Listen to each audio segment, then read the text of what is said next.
Dando continuidade à nossa aula, nós vimos anteriormente que a aceleração centrípeta teria um valor muito baixo, certo? Seria algo em torno de 3,4 vezes 10 elevado a menos 2 metros por segundo ao quadrado. E isso é o que daria aproximadamente 300 vezes, a aceleração da gravidade seria aparentemente 300 vezes maior do que ela. E isso daí acarreta na seguinte questão, de que a gente pode dizer que a aceleração centrípeta ela é desprezível. E é isso que a gente faz e dá certo, entendeu? Bom, o que a gente vai fazer aqui agora? Vamos fazer uma questão aqui do chamado peso aparente, certo? Peso aparente. O que vai ser isso? Imagine que você tenha um corpo qualquer de massa M que esteja colocado em alguma posição, em alguma latitude da Terra, ok? Esse corpo seria esse em verde aqui. E aí, esse corpo ele fica exposto a três forças. A força normal, a força peso, M vezes G, e uma força de atrito estático que mantém ele preso em relação à rotação do planeta. A gente vai fazer a decomposição dessas forças e vamos levar algumas coisas em consideração. Então, aqui desse lado tem a decomposição dessas forças em relação ao eixo Y e em relação ao eixo X, ok? Então, se a gente pegar aqui e a gente for fazer essa decomposição para X, a gente vai ver o quê? Que a normal de X aqui, ela vai ser dada por... Preste atenção que aqui, já que a gente está falando em relação a X, a normal de X, ela vai ser dada pelo... Em relação ao eixo X, isso aqui é cosseno. Nx sobre N vai ser o cosseno de um determinado ângulo qualquer aqui. Esse ângulo alfa aqui que eu coloquei, na verdade, ele é a diferença de π sobre 2, 90 graus, menos o θ, que é o ângulo da rotação que ocorreu. E a gente sabe que tem o seguinte, eu acabei colocando aqui antecipadamente, que o cosseno de π menos 2 sobre 2 menos θ é igual ao seno de θ. Essa relação daqui é conhecida. Então, isso daqui vai valer tanto para a normal de x, como para o peso de x. E de maneira que a gente vai ter o seguinte, você pode ver que a normal de x, ela está na direção positiva do eixo x aqui. Já o peso de x aqui, ele estaria na direção negativa do mesmo. Ok?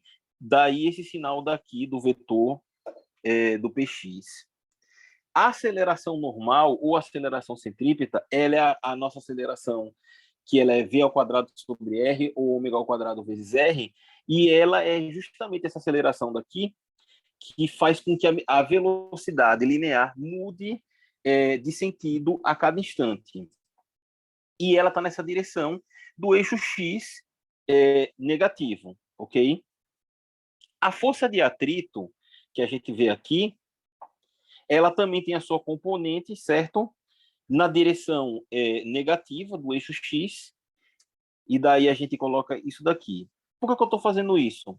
Porque simplesmente na hora que eu for escrever para x, certo? Para x, eu vou ter o quê? Eu vou ter aqui, bom, quais são as forças que estão envolvidas nesse problema daqui? São a normal, vou botar o vetor normal de x, mais o vetor peso de x, mais a força de atrito de x. E isso daqui, essas forças, elas vão ser igual a quem? Elas vão ser igual a massa vezes a aceleração, nesse caso, que é a aceleração centrípeta, ok? Já que a gente está fazendo aqui uma relação para a gente saber qual é o peso aparente. E aí, quando a gente for substituir esses valores daqui, a gente vai obter o seguinte. Eu já vou colocar aqui, vou separar, no caso, as componentes de x e vou deixar só os sinais. Então, a gente vai ter o quê? A gente vai ter que vai ser n menos mg, já que o sinal aqui, ó, é negativo, seno de θ para eles, ok? Menos, aqui vai ser a força de atrito vezes o cosseno de θ, certo? A gente pode, qualquer dúvida, vocês podem verificar aqui nessa decomposição daqui que a gente fez. E isso daqui vai ser igual a menos a aceleração, a massa, vezes a nossa aceleração normal. Ok? E o que a gente vai ter aqui é o seguinte, os versores de x, eles saem, certo? Aqui só vão ficar os módulos da força. Já para y, o que a gente vai ter? A gente vai ter aqui para y, ó, de cara, a gente não tem aceleração normal, já que ela aponta na direção de x, então essa daqui vai ser zero. E a gente vai ter aqui que a nossa normal de y, ela está relacionada com cosseno. Então, a gente vai ter que vai ser n, novamente, menos mg, lembrando que peso aqui é mg, né? Cosseno de θ, e agora mais, certo? Já que a gente está tratando do eixo y, agora vai ficar positiva essa componente da força de atrito. E é em relação ao seno de θ. Então, os versores y também vão sair, certo? E a gente vai ter isso daqui. Para mim resolver esse problema daqui, o que é que eu vou fazer?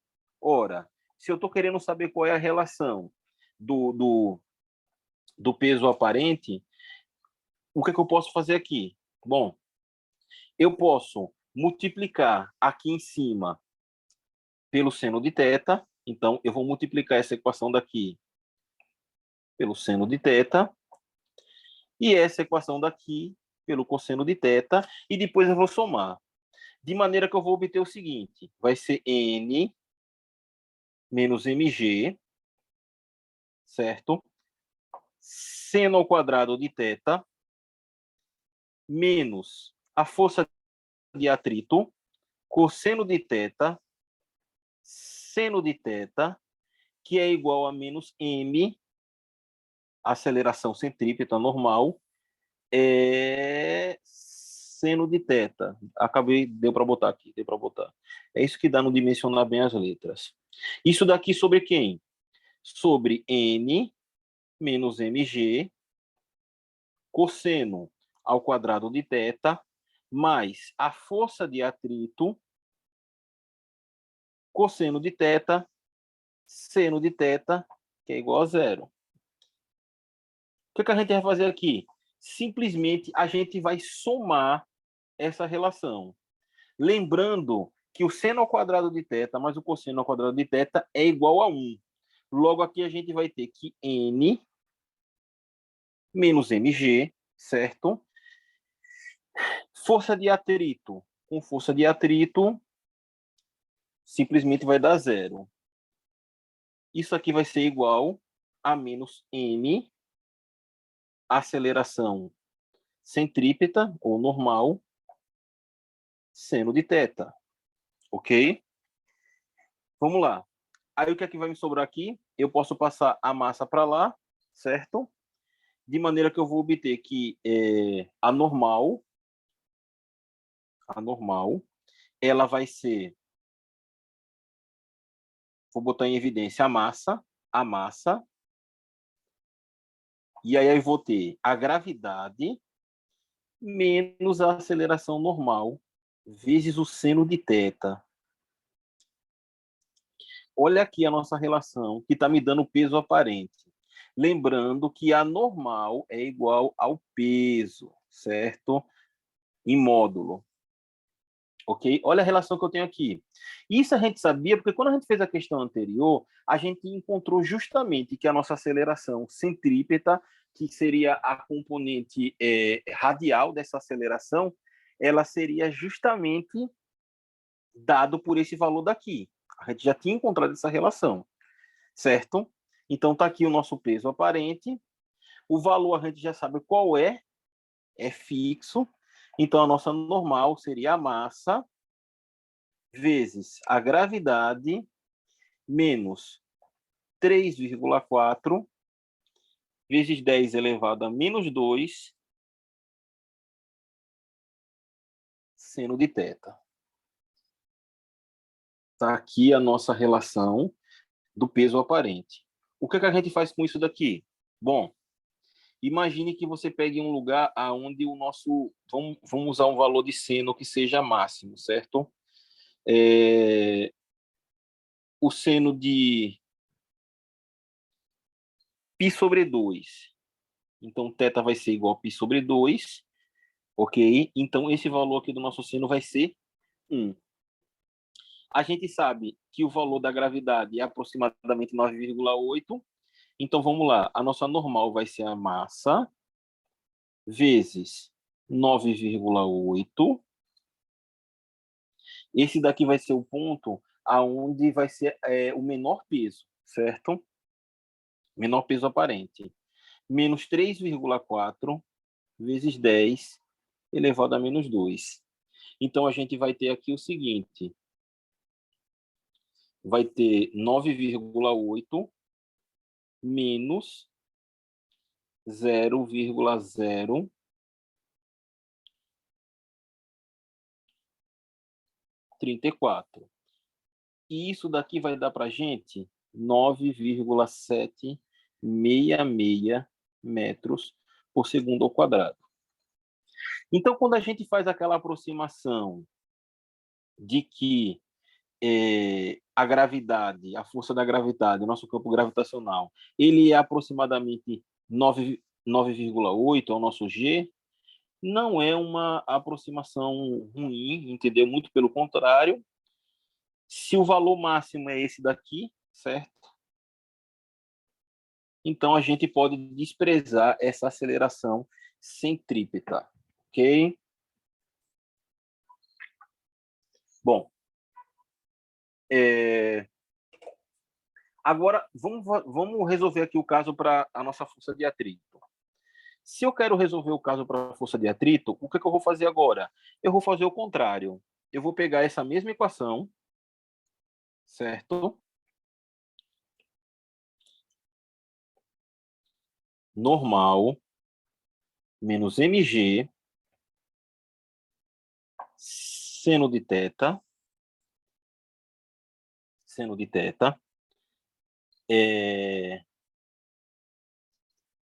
mais a força de atrito é mais ou é menos? É menos.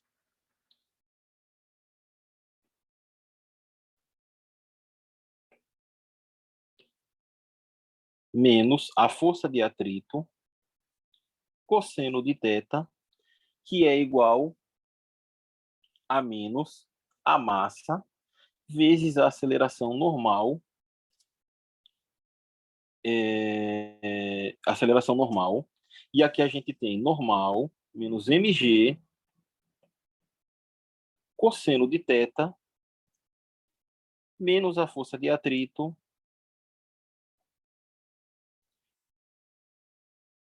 seno de θ igual a zero. Agora a gente vai resolver o problema da força de atrito, que é o atrito estático aplicado pelo corpo. Aqui é positivo, certo? O que é que eu vou fazer? Eu vou fazer o contrário. Eu vou multiplicar agora aqui em cima pelo cosseno de θ e aqui embaixo pelo seno de θ. É o contrário do que a gente fez. Quando a gente fizer isso daqui, o que é que a gente vai obter? Eu vou obter seno e cosseno aqui em cima, certo? E aqui cosseno e seno, de maneira que esses dois aqui vão sair. E aqui o que é que eu vou ter? Eu vou ter o cosseno ao quadrado e o seno ao quadrado. Cosseno ao quadrado e o seno ao quadrado. Assim, perdão, faltou um detalhezinho aqui que eu ia esquecendo. esse sinal aqui vai ficar negativo, é que, na verdade, eu tenho que deixar isso aqui positivo e esse sinal aqui é negativo. Pronto. De maneira que esse daqui vai ficar positivo, no fim das contas. Eu estou simplesmente alterando os sinais. É um jogo de sinal simples. Então, o que é que eu vou ter aqui? Eu vou ter que a força de atrito estático multiplicado não, vai ser igual a m, a aceleração normal, aceleração centrípeta, vezes o cosseno de θ, vezes o seno de θ, cosseno de θ apenas. Vezes o cosseno de θ, perdão.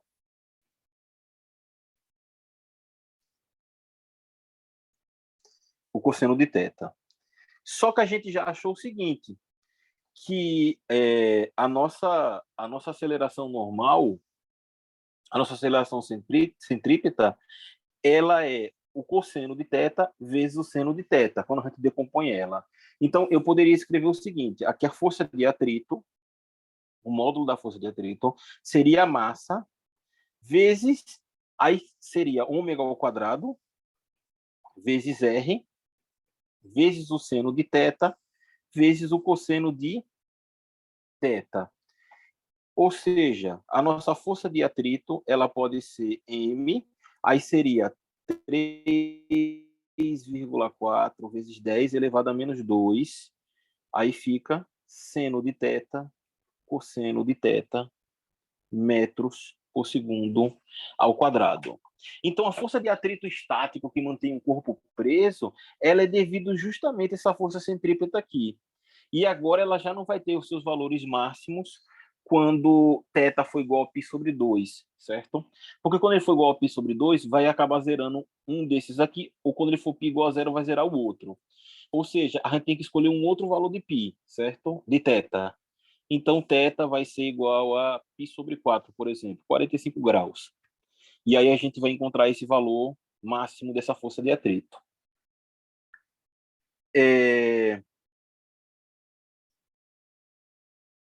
Então, a gente pode colocar aqui assim, a força de atrito estática, força de atrito estática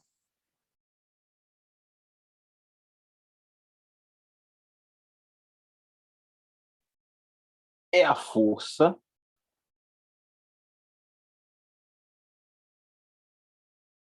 que mantém os objetos parados na Terra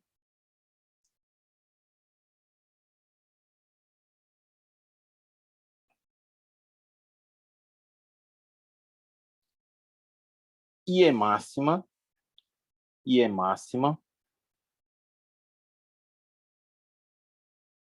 a 45 graus,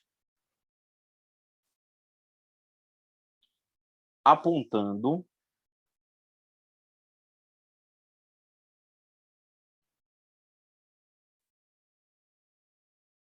o norte no hemisfério norte e para o sul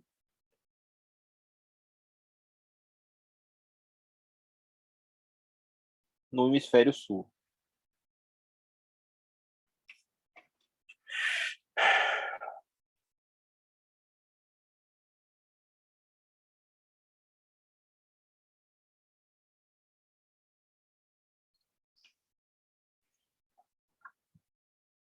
Bom, tem uma outra coisa que eu queria colocar aqui, que é o seguinte, vou colocar até em azul.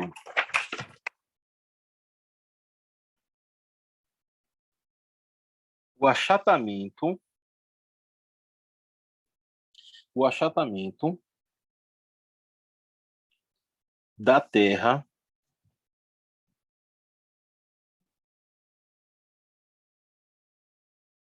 ocorre pela ausência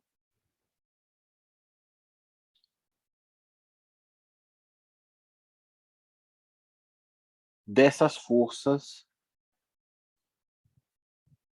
no polo. Novamente, relembrando aqui, a Terra ela é uma esfera, porém ela não é uma esfera perfeita. Ela tem um achatamento nos polos. E esse achatamento ele se deve justamente pela ausência dessas forças nesses hemisférios. Ok? Bom, vamos ver o que a gente vai ver agora.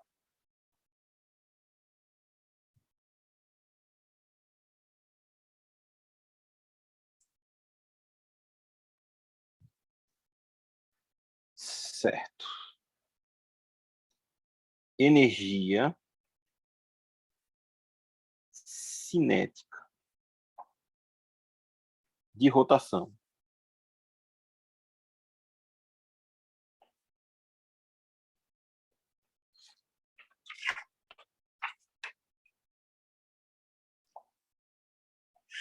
Bom, imagine que a gente tem aqui um determinado corpo, certo?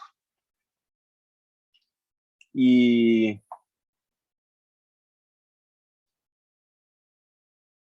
vamos colocar um corpo aqui aleatório. E a gente pega um determinado ponto aqui, ok? RI. E nesse ponto tem uma massa I e ele tem uma velocidade I, ok? Ele está girando em torno desse eixo aqui, certo? Esse eixo Y aqui, sob um determinado ângulo θ.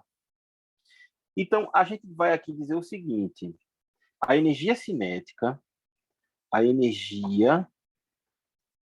cinética do corpo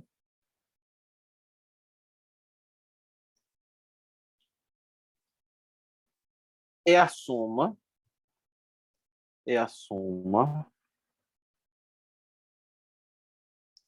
das energias de cada partícula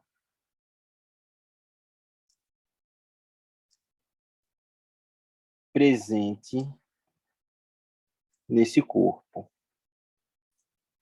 Assim, o nosso K, que é a nossa energia cinética, vai ser igual a 1 meio de M1 V1 ao quadrado mais reticências, certo? 1 meio de MI VI ao quadrado. Só que a gente sabe que VI é igual a ômega vezes RI, ok? Ou seja, a nossa velocidade angular ela vai ser constante para todas as partículas. Então, a gente vai poder escrever isso daqui da seguinte maneira. Substituindo ali naquela equação, eu vou ter que o meu K, que é a minha energia cinética, vai ser 1 meio de ômega ao quadrado. Então, vamos lá. Abrir aqui o somatório da minha massa de uma partícula I vezes RI, com I indo de 1 até N. Se vocês lembrarem do que a gente viu em outras sessões, isso daqui é o nosso conceito de momento de inércia.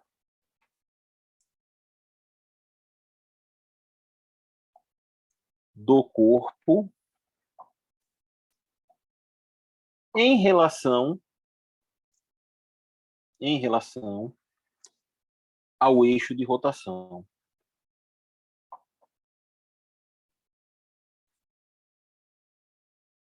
Ou seja, o nosso I aqui, certo? Ele vai ser esse somatório de MI vezes RI ao quadrado.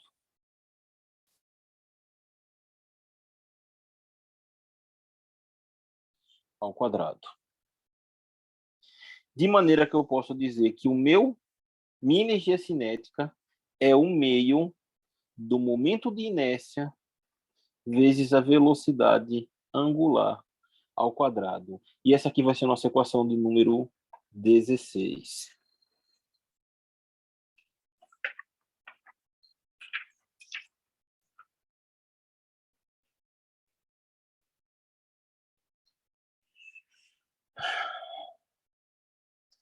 Certo?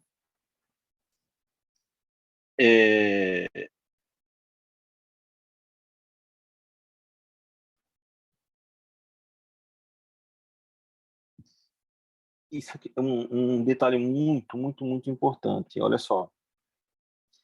A massa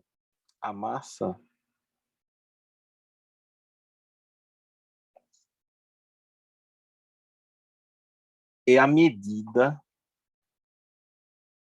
da inércia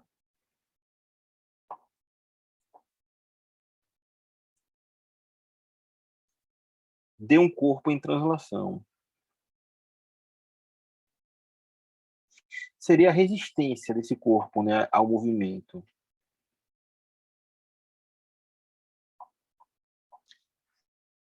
Então, o momento de inércia é a inércia, ficou um pouco redundante, é a inércia do corpo em rotação. Ou seja, a gente está fazendo aqui a nossa relação de I com M. Ok?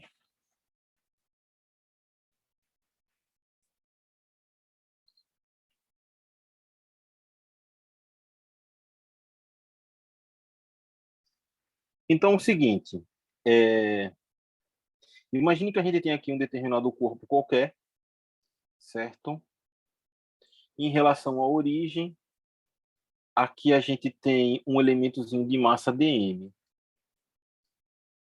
E como a gente tem esse movimento de massa aqui dm, velocidade angular ômega, certo?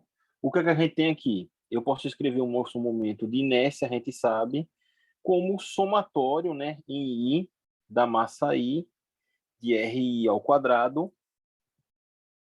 Só que agora a gente está trazendo aqui esse elementozinho de massa dm. Então, a gente pode simplesmente fazer a migração aqui do somatório para a nossa integral. Ou seja, o nosso momento de inércia ele vai ser dado por esse R ao quadrado, que é esse R aqui, vezes o momento de massa aqui. Essa aqui é a equação 17. Esse número 17 aqui é um número bastante azar, certo? Ok.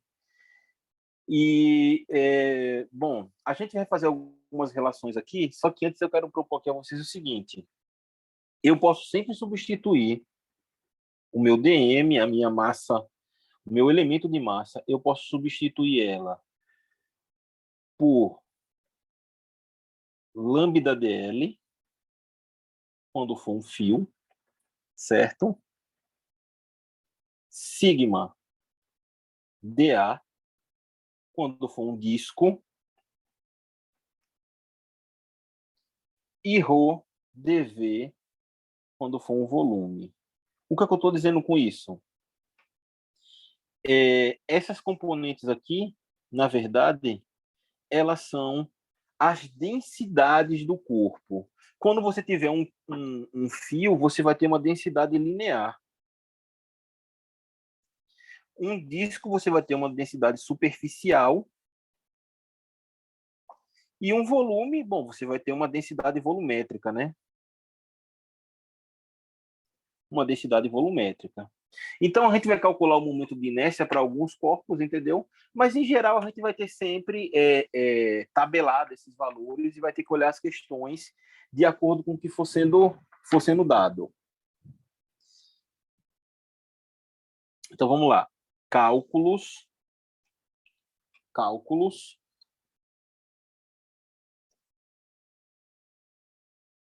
de momentos de inércia extensos. Letra A, anel de raio R qualquer. Basicamente a mesma coisa que a gente faz quando a gente está estudando eletromagnetismo e a gente está pegando os elementos para fazer as contas lá. Anel de raio R e massa M. Bom, se esse anel tem um raio R e massa M, a gente vai considerar que ele é muito, muito fino, ok? E aí o que é que a gente vai ter o seguinte, eu sei que S é igual a R vezes θ, então eu posso dizer que nesse caso daqui é um comprimento Lzinho muito fino, dl, esse elemento, vai ser igual ao raio vezes um determinado dθ. Eu sei que meu lambda, que eu já tinha dito ali, é a minha densidade linear, e a minha densidade sempre vai ser a razão de massa, nesse caso pelo comprimento. Então vai ser dm sobre dl, e nesse caso daqui vai ser dm, o comprimento desse anel, certo? É uma circunferência, vai ser 2πr. Então esse aqui vai ser o meu lambda, certo? De maneira que eu vou ter que escrever a minha massa, o meu dm, eu vou poder escrever ele como sendo lambda dl, lambda dl,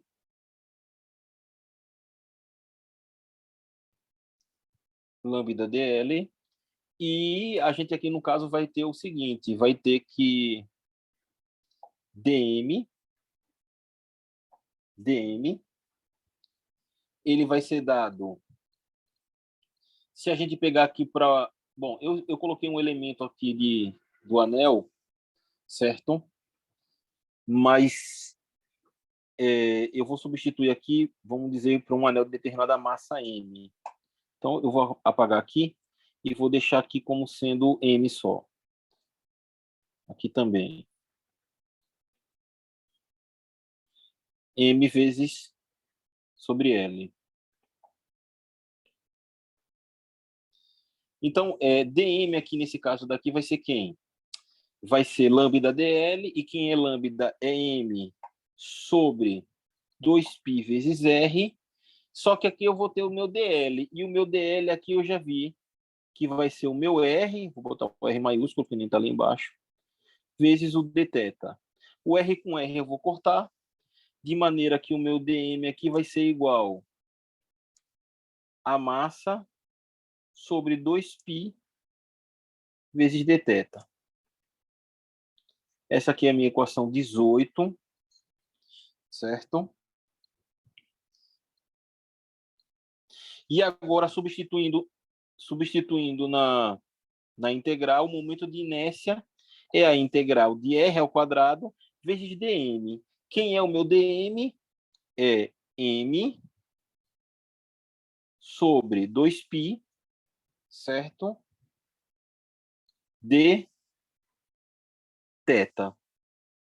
Então, nesse caso, como a gente está integrando em relação a dθ, todos os demais vão sair para fora. Então, meu momento de inércia vai ser igual a r ao quadrado, eu vou usar o r maiúsculo, já que eu tinha adotado ali em cima, vezes m sobre 2π, e a integral de 2θ vai ser o próprio θ. Se eu for dar uma volta completa, vai ser entre 0 e 2π, certo? Dθ. Essa integral daqui, a gente sabe que vai dar θ entre 0 e 2π, que vai ser igual ao próprio 2π. E esse 2π já vai cortar com esse 2π daqui. Então, o momento de inércia de um anel vai ser a massa desse anel vezes o raio dele ao quadrado. Está aqui o momento de inércia desse anel. É uma questãozinha simples de resolver. No fim das contas, a gente tem que lembrar disso daqui, decorar, etc. Agora, vamos lá, letra B. Vamos mudar aqui a cor. Vamos colocar de verde. Momento de inércia. Momento. Essa aqui é a nossa equação de número 19. 19. Momento de inércia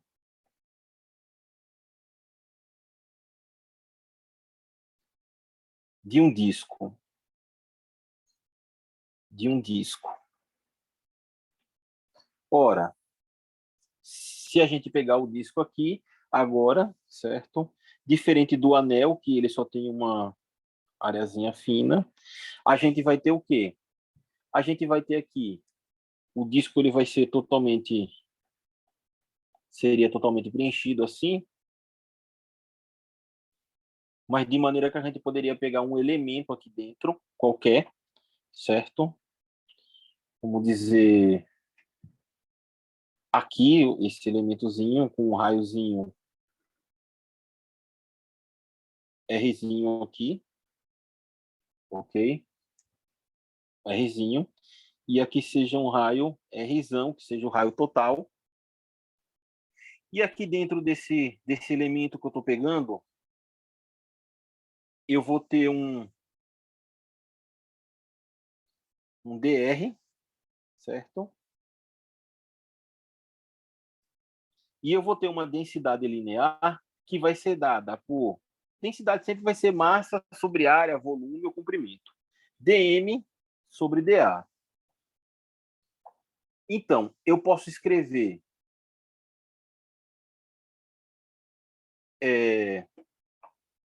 que o disco, eu posso escrever isso daqui, que o meu dm, certo? Meu dm vai ser o sigma vezes dA. Bom, se eu pegar o momento para... Se eu disser aqui que o disco ele é formado por vários anéis, certo? Bem pequenininhos. O que é que eu posso fazer com isso? Eu posso dizer que o momento de inércia, o elemento de momento de inércia do disco, que é de um pequeno anel, ele é dado pelo esse elemento de massa vezes o r ao quadrado. É uma maneira de eu poder determinar, descrever isso daqui. Quem vai ser o meu dm aqui? Quem vai ser o meu dm? O meu dm, ele vai ser a massa, certo? Desse corpo. Já que a gente vai ter aqui o sigma, né? E, pessoal, eu acabei esquecendo de botar aqui o sigma que vai ser a massa sobre a área, e a área do disco vai ser πr ao quadrado, certo? Então, vai ser πr ao quadrado aqui. Então, eu vou ter m sobre πr ao quadrado vezes o elemento de área. Eu vou apagar aqui e vou botar aqui embaixo, para ficar menos feio. O meu dm vai ser igual a m vezes πr ao quadrado vezes o meu elemento de área. E o meu elemento de área, nesse caso aqui, vai ser 2πr vezes dr, certo? Simplesmente eu estou pegando aqui e substituindo o que eu tenho nessa equação aqui. Ok? Agora, se eu pegar isso daqui e jogar lá no meu momento de inércia, o que é que eu vou ter? Ora,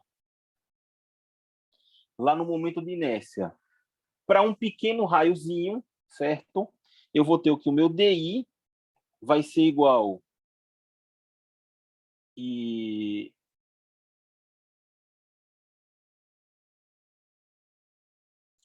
eu vou ter aqui que o meu DI vai ser o meu DM, ou seja, M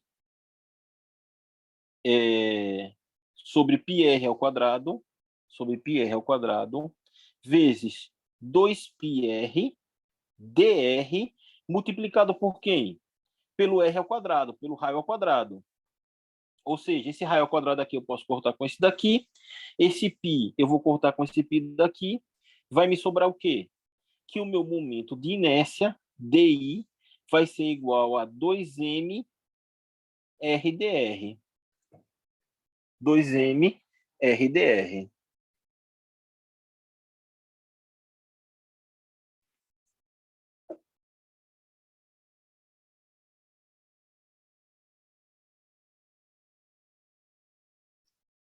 Pessoal, perdão, eu acabei de fazer um equívoco aqui.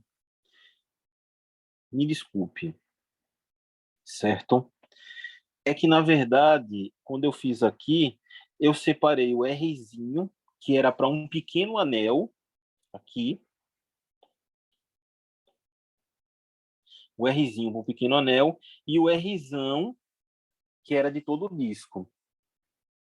Então, o que a gente tem que fazer é o seguinte: esse momento de inércia para um elemento do disco que é um anel, dmr ao quadrado.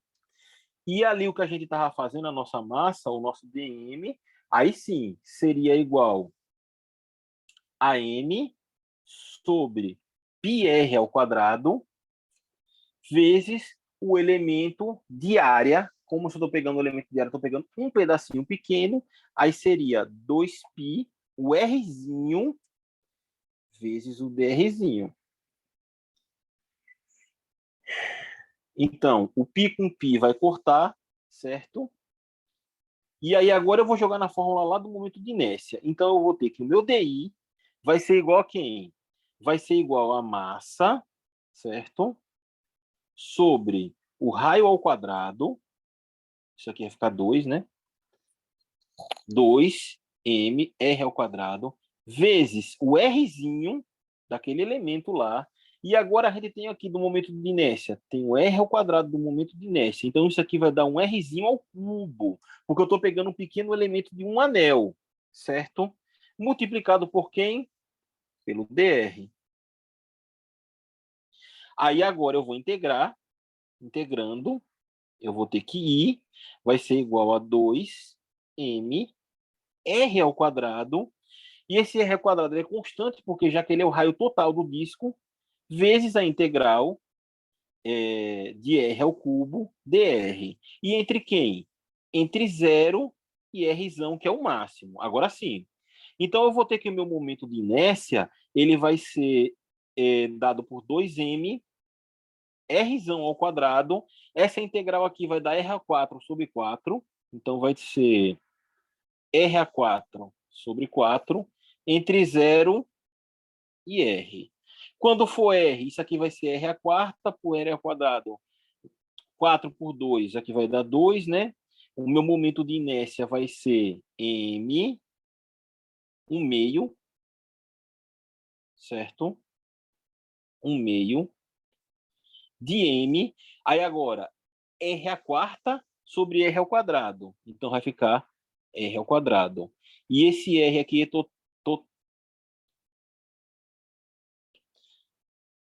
é o raio total desse anel, desse disco, perdão.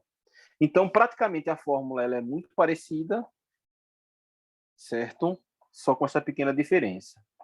Agora, a gente vai fazer o seguinte: aqui no item C, a gente vai calcular para um volume, certo? Então, vamos para um cilindro. Para um cilindro, para um cilindro homogêneo,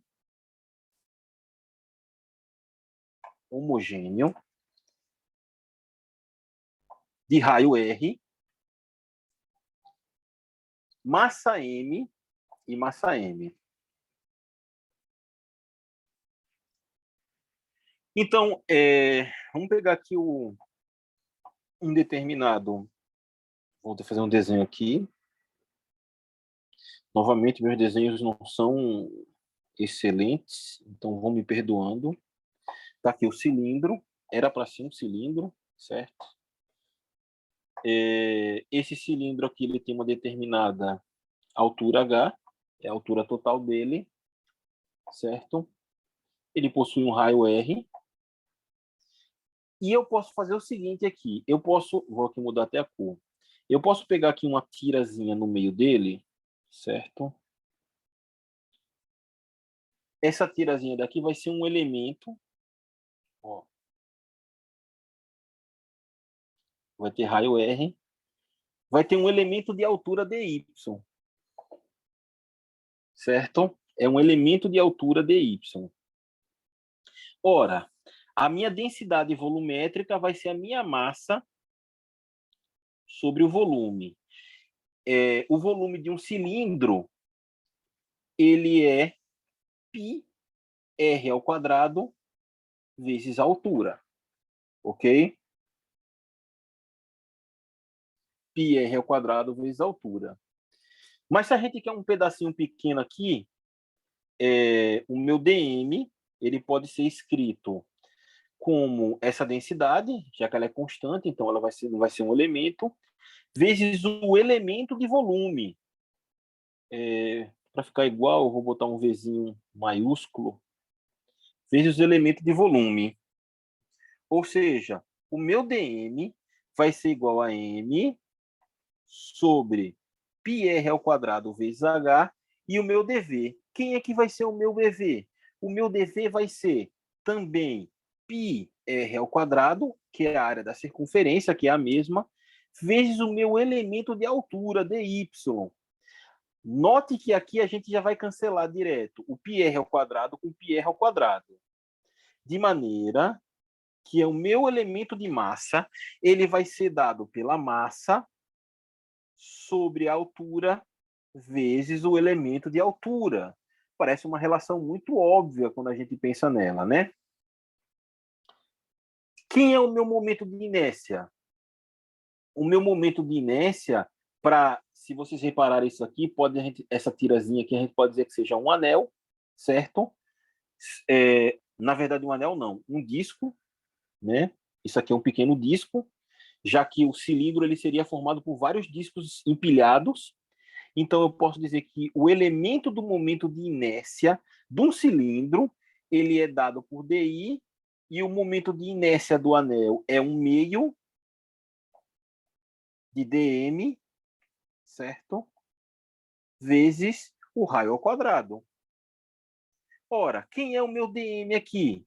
Eu vou ter que o meu elemento do momento de inércia vai ser 1/2 de m vezes h, certo? M vezes h, r ao quadrado vezes dy. Bom, de cara, tudo aqui, certo? Tudo isso daqui é constante e vai sair para fora da integral, certo? Eu posso escrever que já integrando, né? Já integrando direto, que o meu momento de inércia do cilindro vai ser igual a 1/2 de m h r ao quadrado vezes a integral de dy é o elemento de altura, e vai de onde? Vai de zero, considerando a altura mínima, até a altura máxima, que é o próprio AH. Ora, isso aqui vai dar 1/2 de m r ao quadrado sobre h, dy vai dar y, né? Entre 0 e h. Bom, quem é que vai ser esse elemento aqui? Isso aqui vai ser o próprio h, já que quando for zero vai ser zero. H com H corta. Então, o nosso momento de inércia, deixa eu até mudar a cor aqui. O nosso momento de inércia, ele vai ser dado por 1/2 de mr ao quadrado. Aí você pode perguntar, mas Fernando, deu o mesmo momento de inércia do disco? Sim. E por que deu o mesmo momento de inércia do disco? Simples. O momento de inércia do cilindro, o momento de inércia do cilindro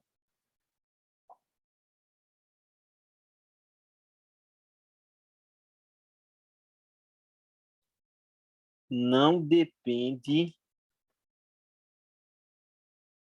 da altura. Não depende da altura.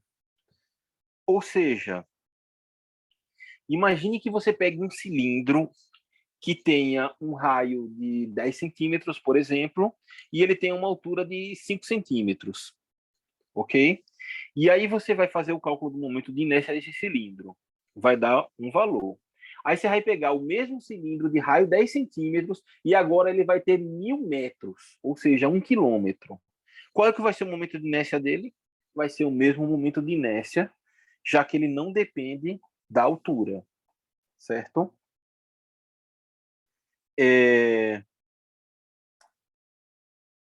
Qual seria a nossa energia cinética aqui? Se a gente fosse calcular a energia cinética desse cilindro, energia cinética rotacional, obviamente, seria igual a 1/2 de ômega ao quadrado vezes I. Não foi a conclusão que a gente chegou. Ou seja, isso daqui vai ser igual a 1/4 de M ômega ao quadrado R ao quadrado. Mas quem é ômega vezes R? Ômega vezes R. Ômega vezes R é a nossa velocidade linear. Então, eu posso dizer que a energia cinética de um cilindro ela é dada por 1/4 da massa vezes a velocidade de translação ao quadrado. Certo?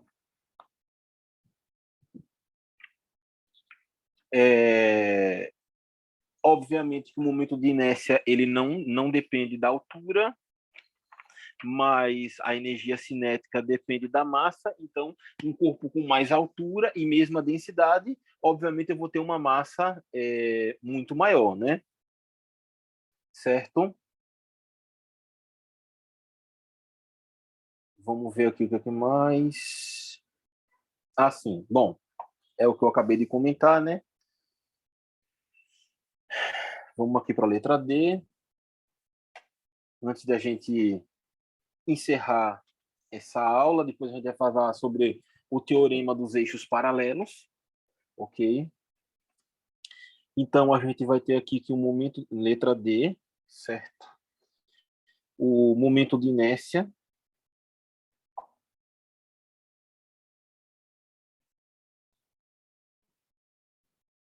Momento de inércia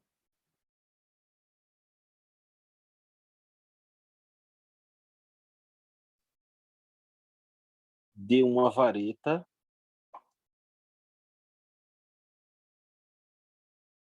ou uma barra, né?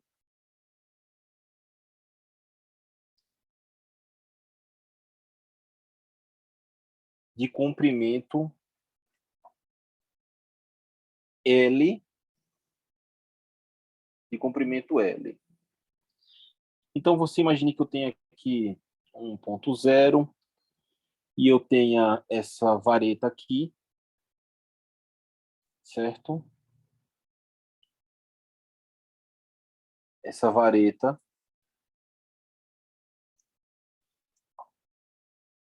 E eu tenho aqui um, um movimento de rotação em sentido anti-horário.